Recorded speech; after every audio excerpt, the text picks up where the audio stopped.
Hello everyone, Adari Bros here. It's been a while. I want to upload a quick video today about why do people buy brass trains? For me, the answer is semi-straightforward. I really appreciate the quality and the workmanship, the craftsmanship that go into these models. These models are halfway hand-built. Early ones were truly hand built. Nowadays they have some assistance from other machines, but in any case they're as close to the real thing as you can get. The models look more prototypical, not just in the amount of detail. For example, what you're looking at here is a Duluth Missabe and Iron Range 280, one of the most detailed locomotives I have. If you notice all the piping, it's not just the detail and stuff. It really is just how nicely these things operate.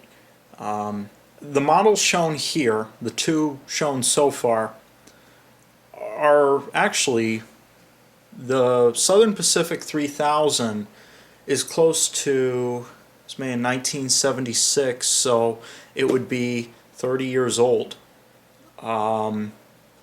which is amazing. This is a 30-year-old model. This was a factory painted model. Now I've done a couple paint touch-ups and added some extra decals and whatever, but in any case, this is basically how it comes.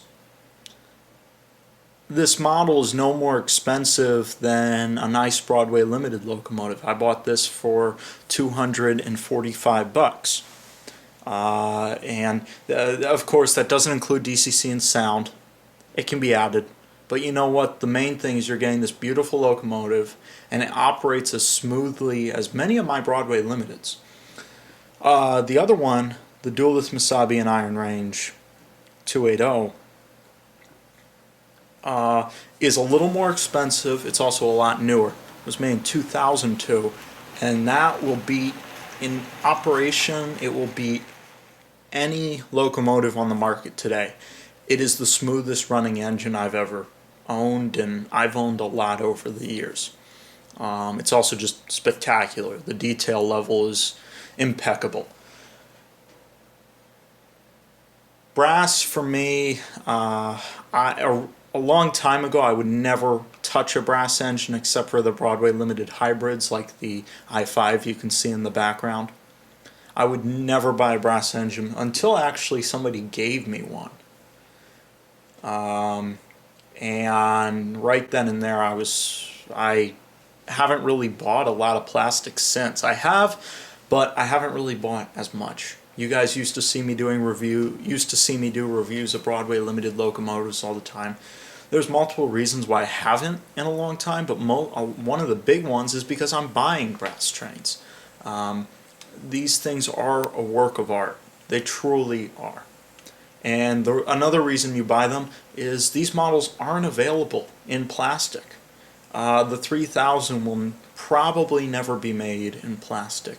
The DM&IR 280 has an even less chance, I believe, of being made in plastic. It's a beautiful engine, and they both are. And I think that's one of the coolest things that tends to make people buy brass. So I'm sure you guys are wondering, I said this Southern Pacific will beat a lot of the stuff even to this day. Well, let me show you guys it operating. I'll let you all decide. And then I'll show you the Duluth Missabe and Iron Range engine operate. And there's no argument on that one as to its operating potential. Anyway, let me go over to my power pack and get these running real quick.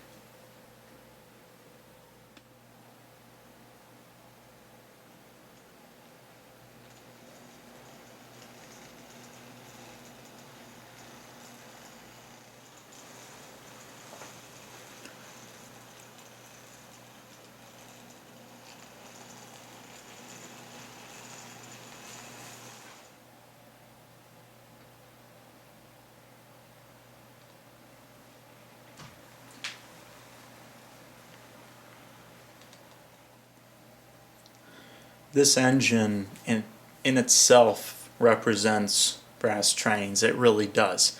This is one of the pinnacle models, and it's just incredible. The amount of research and time that goes into these engines really makes them stand out compared to anything else. Again, the painting, I always have thought that the painting on a brass engine almost always looks better. If we zoom into this one, if you notice the firebox detail back here and just the crisp lettering, you can see absolutely everything. The thing that I think makes brass, a lot of people don't understand it, and I personally believe that's a major problem. A lot of people truly believe that they're all clunky old engines made in the 60s that don't run, and that is so far from the truth, unfortunately, but it's what people believe.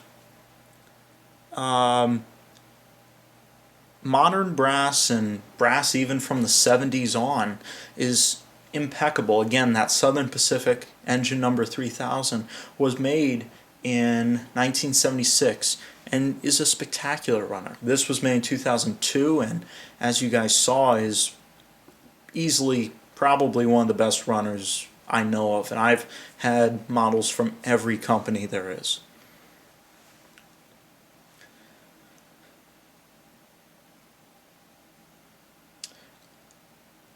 If you want more info on brass trains and any collecting info, or not even collecting, there's collectors, there are operators. I do both. I try to operate my stuff as much as I can. However, I always like to put DCC and sound in, which takes me a little bit of time. I don't have as much time as I used to. But if you want more info on brass trains, running them, buying them, go to BrassBasement.com. It's my personal favorite website. Check it every day. And Dan and his team, and you can read their story on his website, is easily the best team of hobbyists, brass people I know. Additionally, there will be a Brass Expo convention in Chicago, October 1st and 2nd, I believe, or 2nd and 3rd rather. And it'll be a fun convention. Everybody's welcome. We'd love to have some people. I'm very new to brass, however, I absolutely love it, and I will be buying brass for the rest of my life. These models are incredible. One last thing to point out. I have never lost money on a brass engine. Your Broadway Limited Niagara, sitting right here, which yes is a beautiful engine, these things aren't worth anything. You pay $280, which is a very good price for one, and they sell used for $200-ish or less, probably. This engine, if I wanted to sell it, I could sell it tomorrow for $1,000, easily. And I didn't even pay that. I paid quite a bit less. So I've never lost money on a brass engine. In fact, I've made money on every brass engine I've ever sold, ever. That Southern Pacific 3000, I could sell that for around $325 immediately. I could probably get a little more if I really marketed it right. Again, I only spent $250 on it, or $245. That's the thing about brass. So I really encourage everybody to go to Facebook, join the Brass Roundhouse discussion group. It's a buy and sell group.